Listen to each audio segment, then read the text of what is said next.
자, 11번 행정 대집행에 대한 설명으로 옳은 것은 자, 철거 명령이 있고 그 철거 명령을 따르지 않았기 때문에 대집행을 하는 거죠.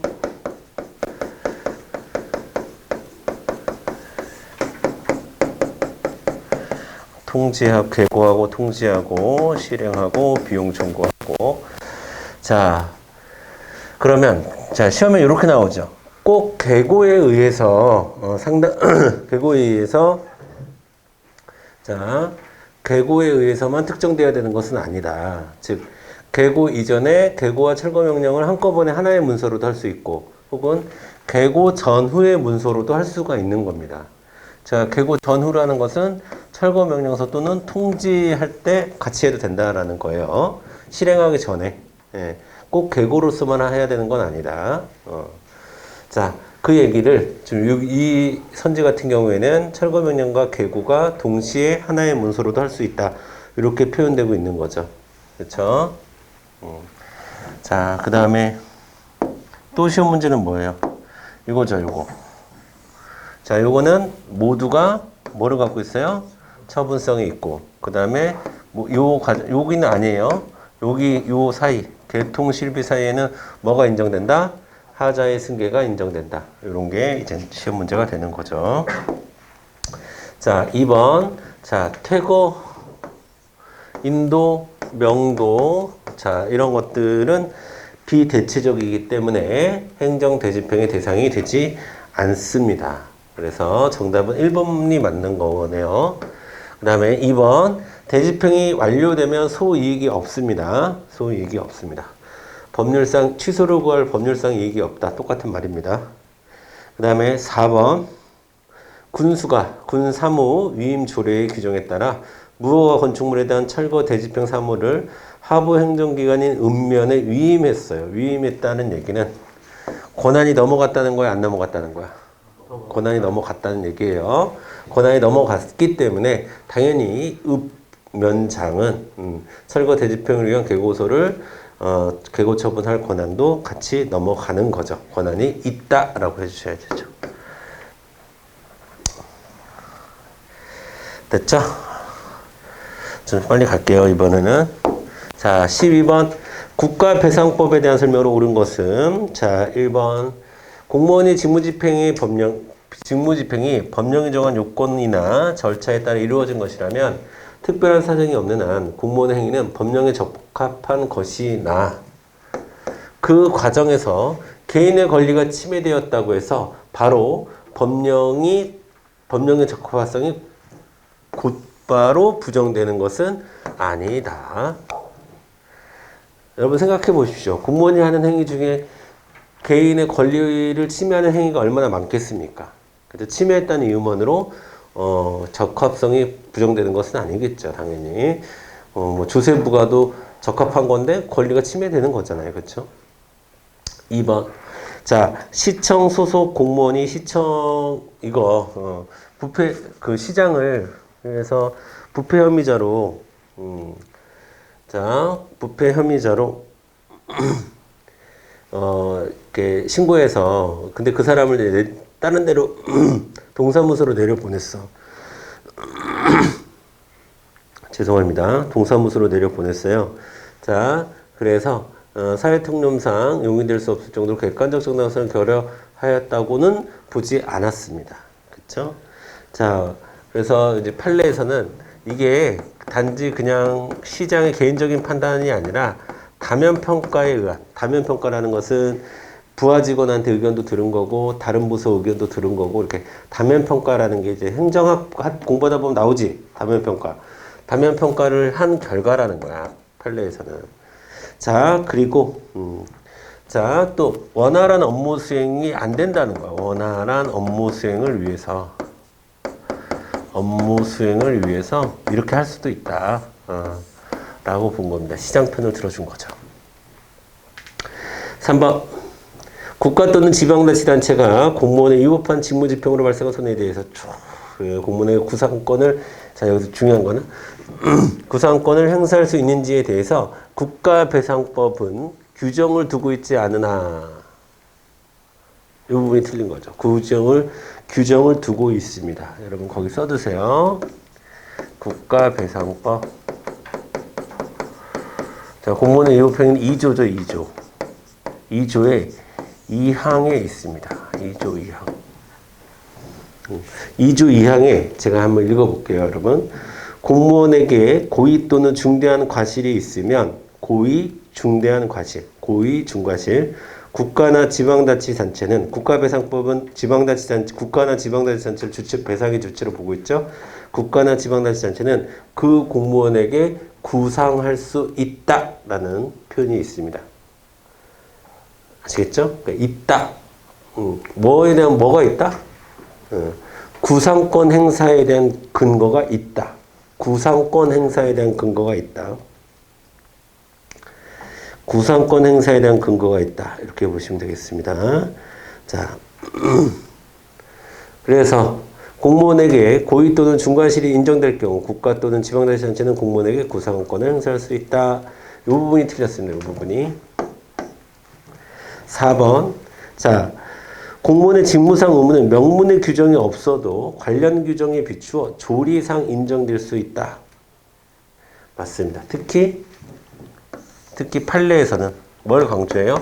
생명,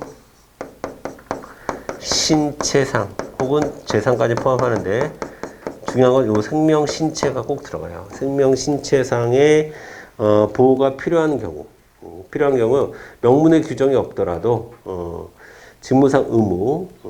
자, 여기서 직무상 의무는 무슨 의무라고 이제 시험에 나올까요? 이 의무는 자기 의무라고 나오겠죠. 뭔가를 해야 되는 상황에서 해줘야 된다. 출동을 하라고 국민의 생명이 위협한데 내가 출동할 법적 근거가 없으니까 전 출동하지 않겠습니다. 이러면 안 된다는 거야. 출동해야지 일단은. 그쵸? 자, 그래서 절박하고 중대한 어떤 위험 상태에 빠졌을 때 당연히 공무원의 자기 의무는 인정이 된다라는 거예요. 자, 그래서 옳은 것은 4번이 되는 거겠죠. 자, 그 다음에 13번. 자, 1번. 자녀지 수용 청구를 받아들이지 않은 토지수용위원회의 재결에 불복하여 제기하는 소송은 행정소송이다 라고 되어 있습니다. 맞죠, 여러분? 기본적으로 이때 행정소송은 뭐라고 부릅니까? 보상금 증감 청구 소송으로 부르죠. 자녀지에 대한 것은 보상금 증감 청구 소송으로 가는 겁니다. 보상금 증감 청구 소송. 재결 절차를 거친 후에 보상금 청구 소송으로 가는 겁니다.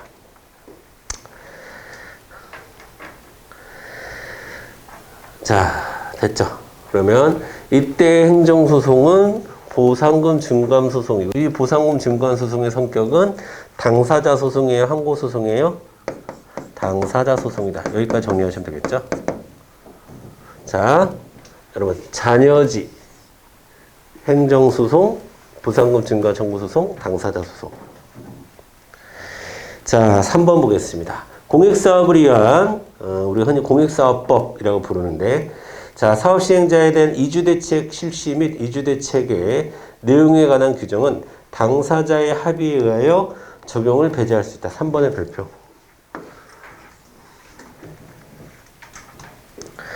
자, 3번의 별표 보겠습니다. 여러분, 공익사업법, 혹은 풀어서 공익사업을 위한 토지 등의 취득 및 보상에 관한 법률 78조에 보면,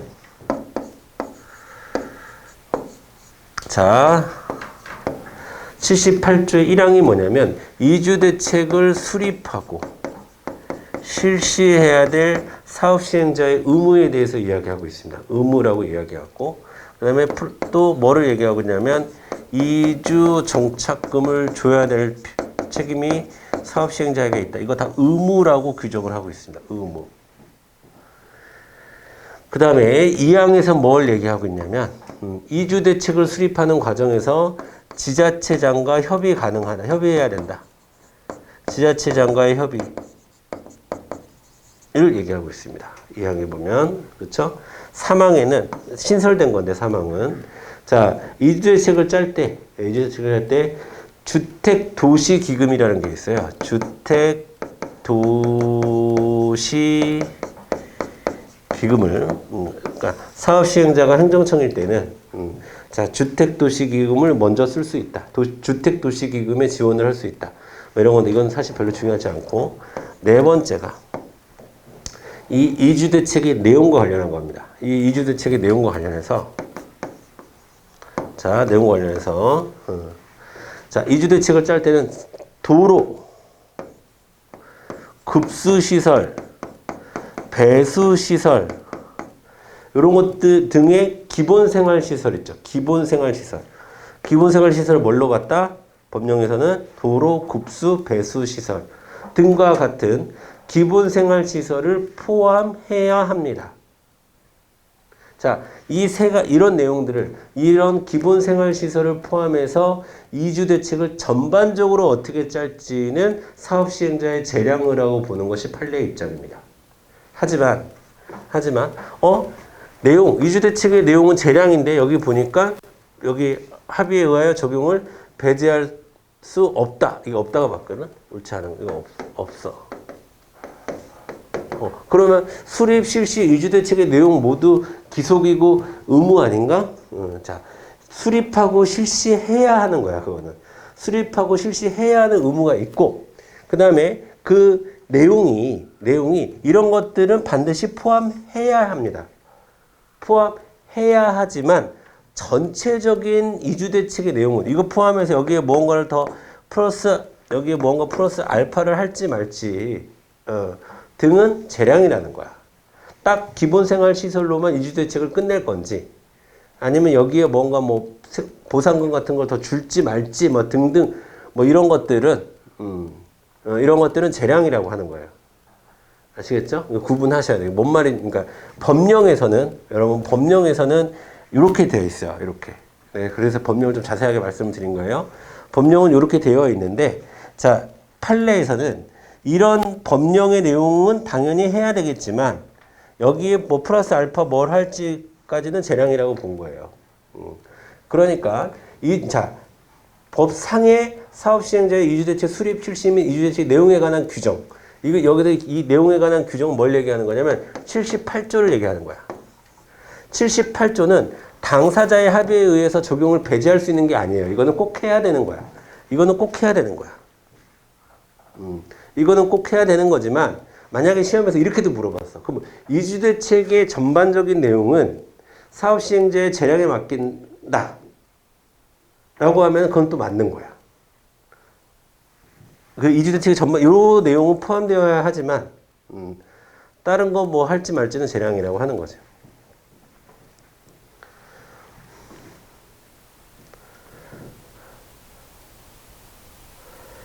자, 여러분, 내가, 지금은 그렇지 않아요. 지금은 그렇지 않은데, 여러분 한 2년, 2년 전만 하더라도, 자, 공무원 시험 과목을, 선택 과목을 사회로 할지, 행정법으로 할지, 이건 본인의 재량입니다. 본인의 선택의 문제라. 그래서 우리가 선택 과목이 있는 거야. 그렇지만, 국어, 영어, 한국사는 필수적으로 봐야 했어. 일반 행정직이라고 한다면. 웬만한 직렬은 다 국어, 영어, 한국사는 필수적으로 봐야 했어. 그러니까 국어, 영어, 한국사를 그 사람이 재량으로 바꿀 수는 없잖아. 국어, 영어, 한국사 필수로 봐야 되는데, 이 사람이 사회를 할지 뭐 과학을 할지 이런 것들은 옛날에는 선택을 할 수가 있었단 말이야. 그럴 때는 전체적으로 시험 과목으로 어떻게 구성할지는 재량이죠. 이해돼요? 그때는 재량이라고 얘기하는 거. 근데 국어, 영어, 한국사 법령에서 딱 정해준 거는 지켜야지. 이주대책의 내용을 어떻게 할지는 재량이지만 도로, 급수, 배수시설 등의 기본생활시설은 기필코 갖추고 있어야 되는 거죠. 반드시 갖추고 있어야 되는 거죠. 그 얘기하고 분명히 이 실시 수립은 기속이고 내용은 재량으로 알고 있는데 이거랑은 차원이 다른 문제라는 거예요. 뭔 말인지 아시겠죠? 자, 그 다음에 그래서 정답은 3번이 되는 겁니다. 3번. 4번.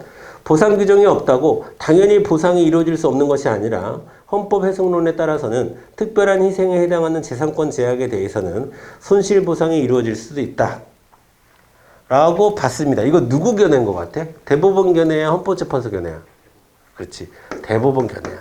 이게 대표적인 경계 이론입니다, 여러분. 경계 이론. 경계 이론이고 이거를 또 다른 말로 무슨 적용설이라고 얘기할 수 있어요? 유추 적용설이라고 얘기할 수 있어요. 자, 기본적으로 이거 4번. 이게 바로 유추 적용설을 얘기하는 거예요. 그리고 경계 이론을 얘기하는 거고 대법원의 관점입니다. 4번이. 자, 되셨죠? 14번 가겠습니다. 행정소송의 한계를 설명하는 것에서 옳지 않은 것은 1번. 자, 이런 미리 부작위를 청구하는 이런 행정소송은 허용되지 않습니다. 이런 걸 예방적 금지소송이라고 얘기하는데 이런 소송을 예방적 금지소송이라고 얘기하는데 이런 거 안 돼요. 자, 예방적 금지소송은 우리 인정하지 않고 있습니다. 그 다음에 2번 보겠습니다. 행정소송법 제26조는 행정소송에서 직권심리주의가 적용되도록 하고 있지만 행정소송에서도 당사자주의나 변론주의의 기본구도는 여전히 유지된다. 당연히 맞는 거죠, 여러분. 자, 여러분, 당사자주의의 반대말이 뭐예요? 직권주의입니다. 직권주의. 당사자주의의 반대말은 직권주의고 그 다음에 당사자주의의 세부 내용이 변론주의와 그 다음에 처분권주의라는 게 있어요. 그러니까 이거는 다 같은 쪽 이야기야. 여러분, 그러니까 처분권주의가 먼저인데 처분권주의는 뭐냐면 소송을 개시할지 말지, 종결해야 될지 말지 이거는 그 당사자의 처분에 맡긴다는 게 처분권주의야. 내가 소송하고 싶지 않은데 놀러 와 소송해줄게 이러면 안 된다는 거야. 그게 처분권주의예요. 그다음에 변론주의는 이 소송의 내용은 그것을 주장하는 사람이 자료를 내고 거기에 근거해서 판단을 해야 된다는 거야. 그 사람이 주장을 해야 되고 입증을 해야 되고 증거를 제시해야 되고 그런 걸 변론주의라고 하는 거예요. 그러면 직권심리주의의 세부 내용은 뭐냐면 직권주의의 세부 내용은 뭐냐면 직권심리주의라는 게 있어요. 직권심리주의는 변론주의의 상대말이에요. 그러니까 당사자가 변론하지 않는 내용에 대해서도 심리가 가능하다라는 거예요. 그 다음에 직권탐지주의라는 표현이 있어요. 직권탐지주의도 당연히 직권주의의 이제 세부 내용인데 직권탐지주의는 자 당사자가 주장하지 않은 내용에서 심리할 수 있다. 이거는 내가 탐구하고 탐지해서 그것을 그러니까 판결의 근거로 삼을 수 있다 정도의 차이예요. 그러니까 쉽게 얘기해서 여러분 당사자주의, 변론주의, 처분권주의 다 같은 동네 이야기입니다. 그 해당 당사자에 맡긴다는 뜻이야. 당사자, 변론, 처분권주의 다 같은 동네 이야기고 직권주의, 직권심리주의, 직권탐지주의 다 비슷한 얘기다. 물론 이 세부 내용까지 여러분이 제가 설명은 드리긴 했지만 세부 내용까지 여러분이 아실 필요는 없고 이렇게 구분하는 게 중요해. 그러면 지금 여기서 당사자주의나 변론주의의 기본 구도가 이런 말이 딱 읽혀야 돼. 이거 같은 거지 뭐. 이렇게 읽혀야 된다는 거야. 만약에 여기 당사자주의나 직권 탐지주의라든가 뭐 이런 말이 들어가면 이건 말이 안 되는 거지. 이해되시죠? 자, 3번 가겠습니다. 3번. 자, 행정처분의 불복기간의 경과로 확정되었다. 누구도 당해처분의 효력을 더 이상 다툴 수 없으므로 확정력이 발생했다는 거죠. 불가쟁력이 발생했다는 거죠. 불가쟁력은 확정력이에요, 여러분. 확정력. 근데 자, 여기 이거 뭐야? 이거 뭐에 대한 얘기야? 당사자들과 법원은 당해 처분에 모순되는 주장이나 판단을 할 수 없다. 이거 뭔 말이야? 기판력이지, 기판력. 자, 여러분, 제소기간이 경과되었다고 기판력이 발생합니까? 그렇진 않죠. 확정력이 발생하는 거지. 뭐 말인지 알겠지? 그러니까 3번이 틀렸어. 틀렸어요? 4번, 재량행위도 행정소송의 대상이 될 수 있죠. 당연히. 일탈남용의 정도가 아닌 부당한 정도에 불과한 경우에는 법원의 재량행위를 취소할 수 없다. 즉, 이 얘기는 재량행위도 당연히 행정소송의 대상이 되는데 행정소송을 할 때 뭐만 따지겠다? 자, 그 재량이 일탈남용했는지를 따지겠다. 라는 거지. 부당성을 따지는 것이 아니라.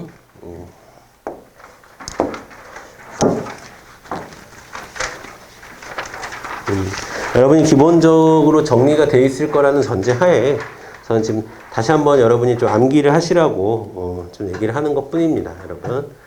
1번 볼게요, 여러분. 1번 볼게요.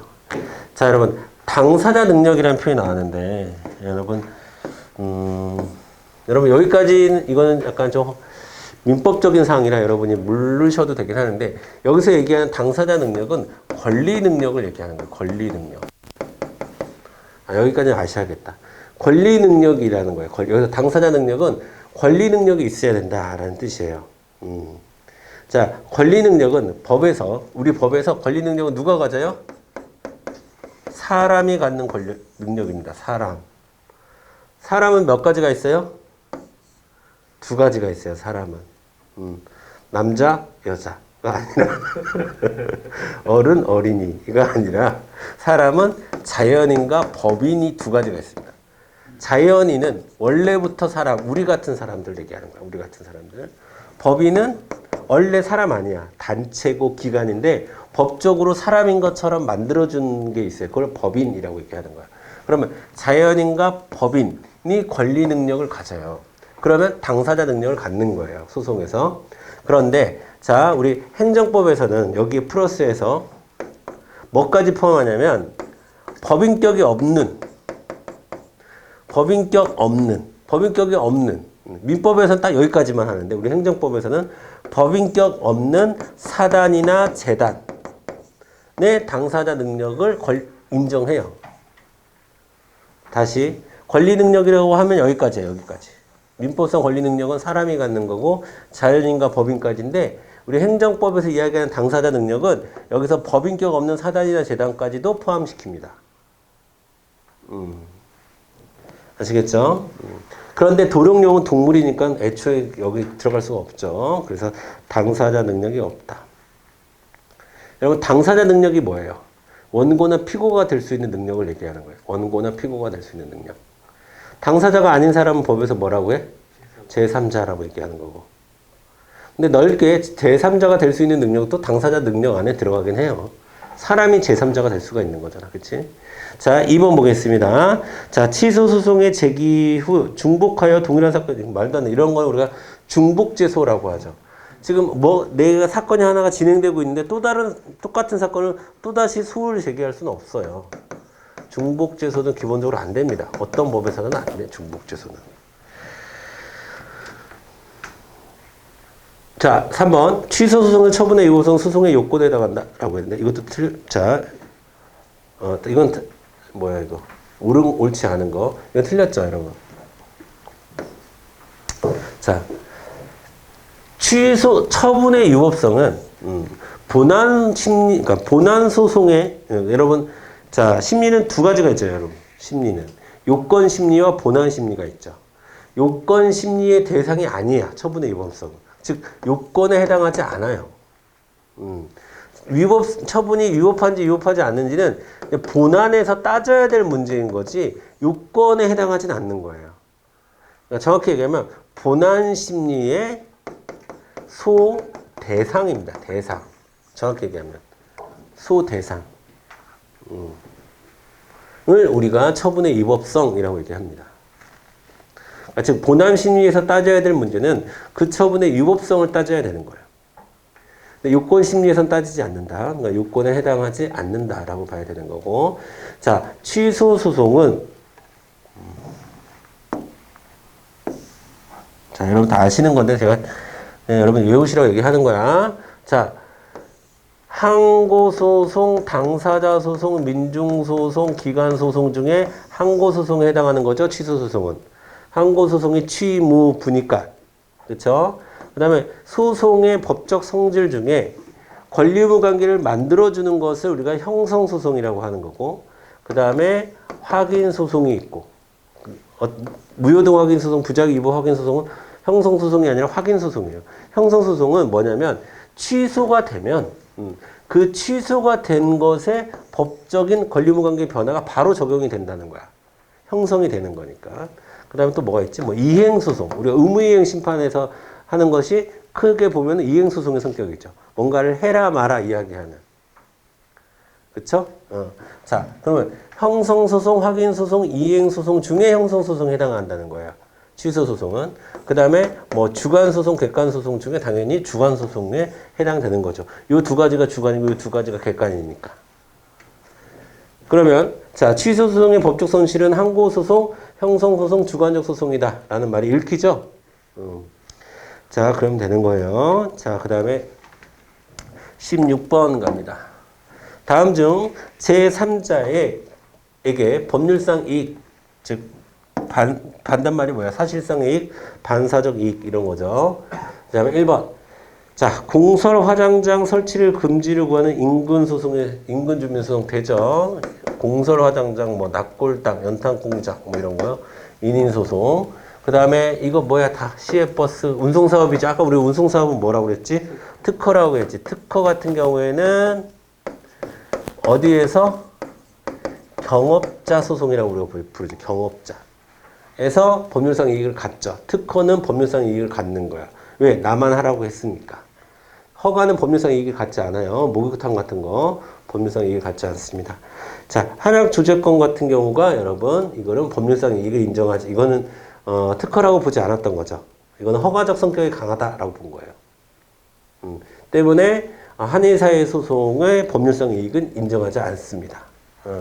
자, 그러니까 이제는 약사들도 한약을 만들 수가 있고 어디 갔어? 한의사들도 원래는 한약 조제권 누가 갖고 있어? 한의사가 갖고 있었어요. 근데 이제 한약을 약사들도 만들 수 있어요. 쉬워요, 여러분. 한약이잖아, 한약. 그러니까 한의사도 만들 수 있고 약사도 만들 수 있는 거야. 즉 특허가 아니라는 거예요. 한약은. 자, 그래서 정답은 3번입니다. 법률상 이익을 인정하지 않았어요. 4번. 자, 약종상 허가. 약종상도 말은 허가인데 뭡니까? 약종상 허가 사업도 뭘로 본 거예요? 특허로 본 거예요. 특허는 누구에게? 기존 업자에게. 경업자로서 인정을 해주는 거고 이거는 제3자의 법률상 이익, 제3자의 원고적격 인정한 겁니다. 17번 갑니다. 자, 피고적격 얘기하네요. 피고적격. 자, 다음 중 행정소송의 피고적격에서 옳지 않은 것은 기억 볼게요. 당사자 소송은 국가나 맞죠? 국가나 공공단체. 그 다음에 니은 보겠습니다. 처분 등이 있은 뒤에 처분 등에 관계되는 권한이 다른 행정청에 승계되었으면 권한이 넘어갔다는 얘기예요. 그러면 자, 처분 등을 한 행정청을 피고로 한다라고 했는데 자, 여러분 이거는 뭐냐면 처분을 한 다음에 처분행정청이 있을 거 아니에요. 근데 그 처분행정청의 권한이 딴 데로 넘어갔어요. 딴 데로 넘어갔으면 그 넘어간 데를 승계한 행정청. 처분 등을 행한 요게 틀렸어. 승계한 행정청. 권한을 승계한 행정청을 피고로 해야 되는 거고요. 디귿번 대통령이 했으면 소속 장관 맞죠? 리을번 개별법령에 합의제 행정청의 장을 피고로 한다는 명문 규정이 없는 경우라면 합의제 행정청의 명의로 했으면은 당연히 합의제 행정청. 자, 합의제 행정청, 합의제 기관이 되는 게 원칙이죠. 행정청의 장이 아니야. 근데 예외적으로 합의제 기관의 장이 되는 경우가 있긴 있죠. 중노위 위원장, 그 다음에 시도 인사위원장. 시험에 나오는 건 이 두 가지예요. 이거는 거의 안 나오고, 이게 잘 나오고, 이것도 디테일하게 나오면 나오는 거고. 자, 그 외에는, 자, 지방법원이 지방의회가 뭐 했어? 그러면 지방의회가 피고가 되는 겁니다.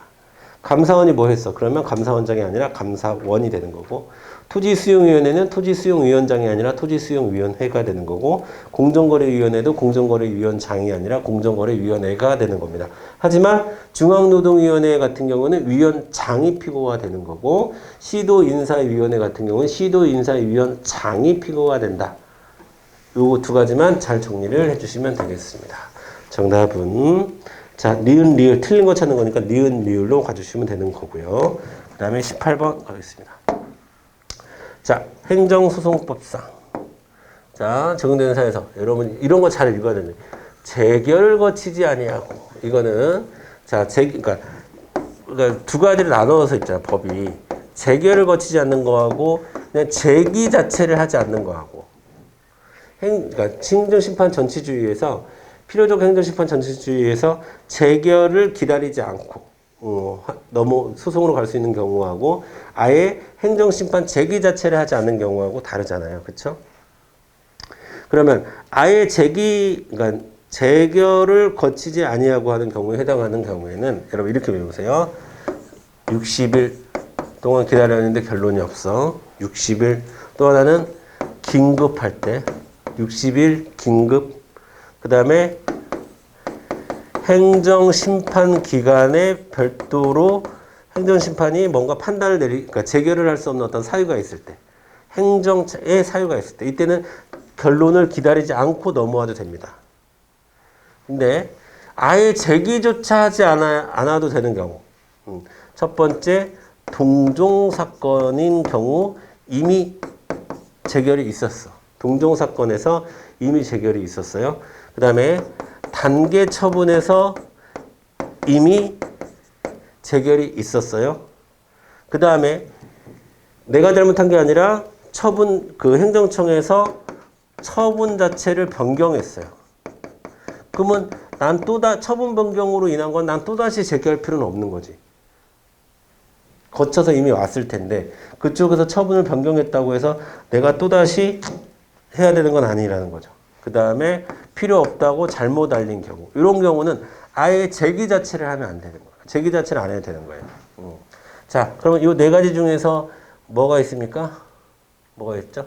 2번이네요. 요 2번 빼고는 자 60일 그러니까 60일 그 다음에 중대한 손해를 예방할 긴급 그 다음에 행정심판기관의 사유 이런 거는 재기는 한 다음에 재결을 기다리지 않는 거고 그다음에 이런 것들은 재기 자체를 하지 않는 거고 구분하셔야 돼요. 구분하는 거 시험에 잘 나오니까 구분하셔야 됩니다. 그 다음에 그러니까 이건 어떻게 보면 예외의 예외죠.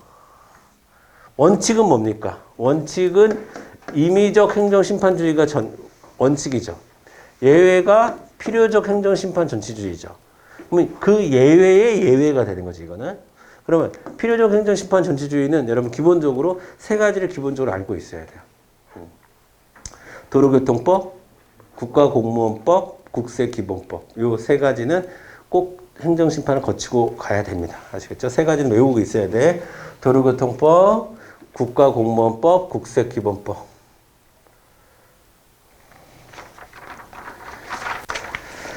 됐어요. 자, 19번 가겠습니다. 19번. 처분 사유의 추가 변경에 대한 설명으로 옳은 것은 처분 사유를 추가 변경하려면 기본적 사실관계의 동일성이 있어야 되죠. 기본적 사실관계의 동일성. 자, 기본적 사실관계의 동일성이 있어야 됩니다. 자, 1번. 행정소송 계속 중에 처분 사유 추가 변경을 허용할 것이가 되어요. 자, 이것도 알아. 명문의 규정은 없습니다. 규정이 없어서 이걸 따지는 거예요. 명문의 규정이 있으면 명문대로 하면 되는 건데 명문의 규정이 없으니까 기본적 사실관계의 동일성이 인정되는지 안 되는지를 따지는 겁니다. 자, 2번. 자, 기존 공동사업장과의 거리 제한과 주차 용지에 미달한 기본적 사실관계의 동일성을 볼 때 항상 제가 뭐 보라고 그랬죠? 환경 문제는 기본적 사실관계의 동일성을 폭넓게 인정하는 편이고 나머지는 거의 인정하지 않습니다. 자, 이런 거 인정하지 않는 거죠. 인정하지 않는 거. 그 다음에 처분청은 원고의 권리 방어와 침해되지 않는 한도 내에서 당해 취소 소송의 대부분의 확정. 자, 여기가 틀렸죠. 뭐라고 해야 돼? 사실심, 변론, 종결시라고 해야죠. 그 다음에 4번 당초의 처분 사유인 중기취득세와 그 다음에 자동차세 체납 이것도 같은 세금인데 기본적 사실관계 있겠지. 근데 세금의 종류가 다르잖아요. 그러면 기본적 사실관계 동일성 인정되지 않습니다. 그러니까 부정된다가 맞는 거죠. 정답 4번. 20번. 자, 우리 외웁시다. 자, 전제 사간. 이건 뭐야?